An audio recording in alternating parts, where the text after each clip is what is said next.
It's great to meet you guys. I'm sitting Nice to meet here you. with Gregory and Gale, producer and director of Hellfest.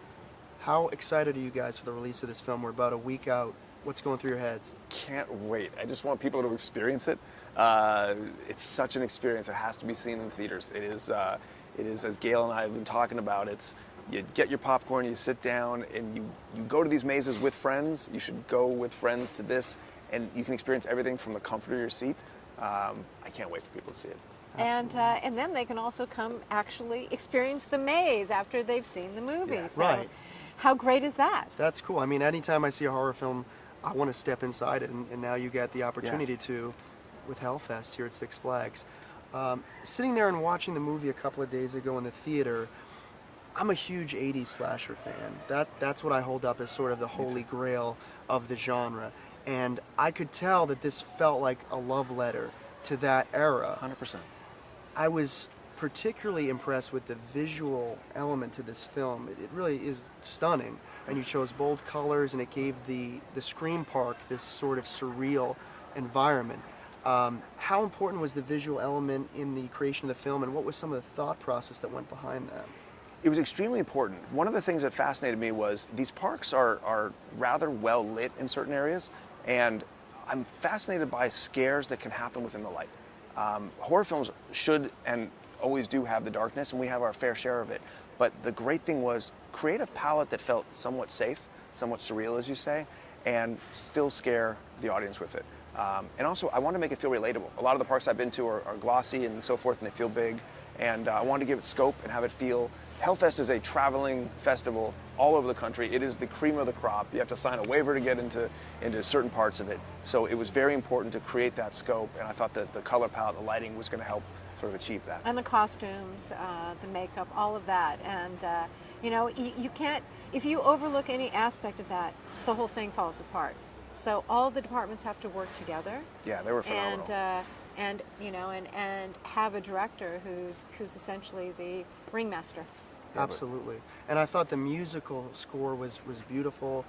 Bear McCreary. Bear's Yes. amazing. He absolutely killed it, and I remember, reading articles about Halloween and how they originally screened it and no one thought it was scary, and then the music came in, and I just thought that he did a beautiful job.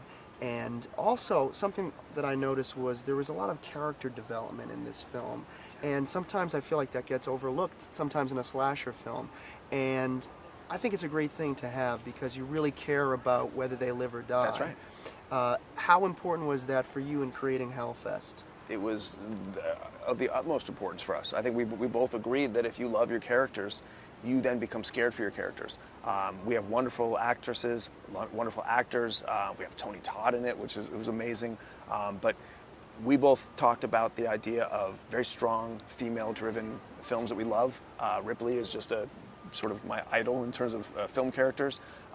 So the authenticity of these performances were of the utmost importance in making the film. Absolutely. And you know, and it was important. I mean, we had casting director in LA, in Atlanta, and Greg did chemistry reads with them because it was important not only that each one of them work, but there's a group. It's a group activity, and they all had to be in the same movie. I mean, I've seen movies where there may be someone who's great and another person who's great, but they're not acting in the same movie. Right. And I think in this, the camaraderie that's built, the tension between some of them, you know, the attraction that, you know, the couples have, you know, it just became natural so that you could go on this journey with the characters and not be pulled out of it. I felt that too. And also, one thing that I really loved is this is a brutal film, and I'm a big fan of practical effects, and So are we. you know, CGI is okay when it's used, you know, to cushion things, but not as a crutch. And I thought here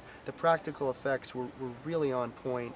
And can you tell me a little bit about, you know, who worked on the special effects and how important that was to you in the creation of the film?